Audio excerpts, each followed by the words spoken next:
Rhode Island's favorite realtor, Louis Monroy, bringing you guys some real estate information this morning. Now, meditation, done. Woke up at 4:30 today, done.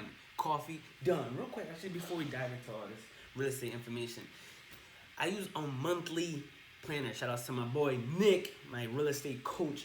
He actually told me to get a monthly planner, and then just it helps you focus on the most important things. So for example, I gotta wake up at 4:30. Then I gotta meditate. Then I gotta read 10 pages of a book, right? I have to read 10 pages of a book because if I do that every day, 10 pages, right? That's a 300-page book I can finish a month, every single month. Now, I used to be like, oh, I want to finish a book every 2 weeks, but then I don't know. For me personally, those goals are kind of overwhelming. I'm a slow reader, so I'm like, I'll just do 10 pages a day, bang it out, guarantee myself a book a month. And then I go right into reading real estate news, and then I do this video, and these are the most important things I have to do on a personal level. And then I actually have a notebook. Let me show it to you. No, where is it? It is somewhere around here. I don't know where it is right now. But the other one is pretty much like for my work day. I have to do certain things in my professional life, in my career, that kind of guarantee growth in my business. So that planner is actually called the One Thing. But let me dive into what I've been reading this morning. So to kind of summarize what I've read this morning is that right now everyone's talking about lending, right? The effects of homeowners taking advantage of the forbearance period and how that has like such a trickle effect. I actually didn't even think about it because I don't really know. I mean, I do, but it's like I'm not in the lending world every day. My job is to negotiate for my clients to make sure we get the best deal on a house possible, right? Then I pass the ball to a lender because that is his profession. That is what he does. My job is to make sure you guys get the best answer from the best person possible, the person who's most qualified to answer that question. So for example, you got any lending questions, I'm gonna reach out to someone who I think is most qualified to answer that question, because that's my job. My job is to make sure you get the best information possible so you can make the best decision possible. Now, let me start off with this. This is just a quick fact. The week ending April 2nd, right, a 30-year fixed mortgage, a 30-year fixed rate mortgage averaged 3.33%. Last year, 2019, at this time, a 30-year rates averaged 4.08%. So refinancing is still a thing I would recommend to homeowners who purchased last year or the year before it. Just talk to your lender, see what's up. 15-year mortgage is on there. It's on my Facebook page, Louis Monroy. You can go there, or to Louis Monroy Realtor and take a look there. But let's see what else I got for you guys today. So that was some information on mortgages. This is something else. Ready? A total of 6.65 million people filed jobless claims in the week ended March 28th. Because of this, some lending companies have added an extra verification of employment check on the day of closing. Now, I read that because that is really what most of these articles from this morning are highlighting. They're kind of highlighting how all these lenders are changing their, I guess their requirements to approve somebody for a loan. And in that article, they actually break down a lot of different, lending companies and what their changes are. They actually name them too. So you can take a look at that article that I have on my Facebook page. And this is another cool quote right here. During the week ending March 29th, nationwide, there were 58,366 new home listings. You heard that right. There were over 58,000 new home listings nationwide. But that sounds like a lot, right?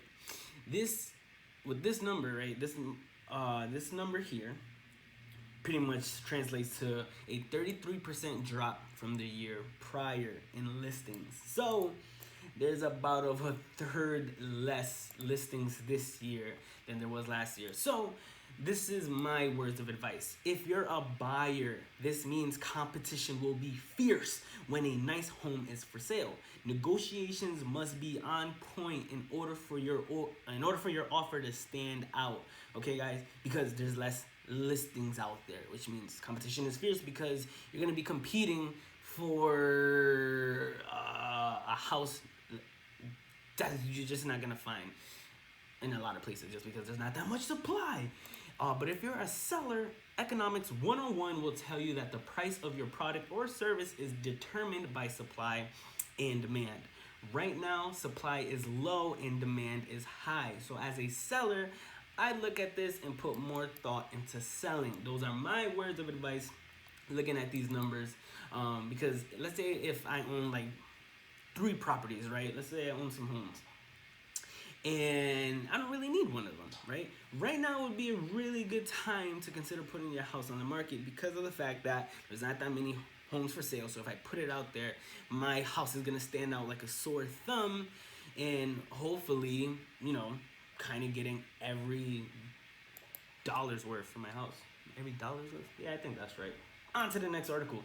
When a borrower enters a forbearance plan under new guidelines, the servicer will still has to. Let me start this over real quick. So this article right here, this one goes into the effects of what a forbearance period does to a lending company. So let's say, for example, this lending company gives you 180 days of not paying your mortgage. That lender still, right, and this actually, I opened my eyes to it, right? The servicer still has to send the principal and interest payments to the MBS investor. I don't know what MBS stands for. I'll look that up. MBS investor. Still make sure the insurance payments are made and pay all property taxes for that borrower. So I actually didn't think about that. How those things still have to keep getting paid. So the private sector is actually being really affected by this forbearance period. Hey man, it's just difficult times. We've never been through this. And but this article here, Forbearance 2020, Forbearance 2020 on housingwire.com, they go into detail of the effects of homeowners not paying their mortgage. And it's good for homeowners because it gives us a break. But on the lending side, I guess it's pretty bad. And that's pretty much it. That's all I got for you guys. Oh, actually, there's one more thing. This actually was interesting too. In the midst of an unprecedented global pandemic, iBuyers are suffering along with every other type of business. So, for example, like the Zillows, the Redfins, the Open Doors, all these people are affected by this. This was a cool quote actually it took from it. It said, "What iBuyers provide first and foremost is certainty. Sellers can input property information and get an instant cash offer within 24 hours. If a seller accepts that offer, they can skip making repairs and choose their closing date. Obviously, when you get an offer like that, it's not going to be at market value because you're trading market value for convenience. And that's what the iBuyer system or iBuyer business model provides. Convenience for not that much money. But for example, there was an article that I reported to you guys probably like a week or 2 ago, and it talked about how Zillow stopped all contracts. Like they canceled all of them. I'm talking about like there was a report about this one guy. It was in one of my videos. He had it under contract for 3 months with Zillow. They were gonna buy it. Then all of a sudden they said, never mind, coronavirus, this deal's dead. And they just bailed on him. That's it. They just bailed on him. They gave him like $4,000 for bailing on him, but he put in way more money into fixing the house. That's what he said. He said I put in way more money into fixing my house than those $4,000. So he was kind of mad. And I feel him. And on top of that, I think he bought another house, and then so he had 2 mortgages to take care of. So everyone's being affected by this, but the numbers show if you own some property, I'd consider selling right now, man, because the people who are out there looking to buy a house are serious. Because who's gonna be walking into random houses during a pandemic? People who have to move. So that's all I got for you guys today. Actually, a really cool quote I just want to close this off with was by Martin Luther King Jr. And it says, "The ultimate measure of a man is not where he stands in moments of comfort and convenience, but where he stands at times of challenge and controversy." Guys, right now is a time to really test your character. Who are you? Who is you, man? Everyone can be cool, calm, and collective when things are nice. Right now is a real good time to really see who you really are. But that's all I got for you guys today. If you're looking to buy or sell a house, just let me know. Bye.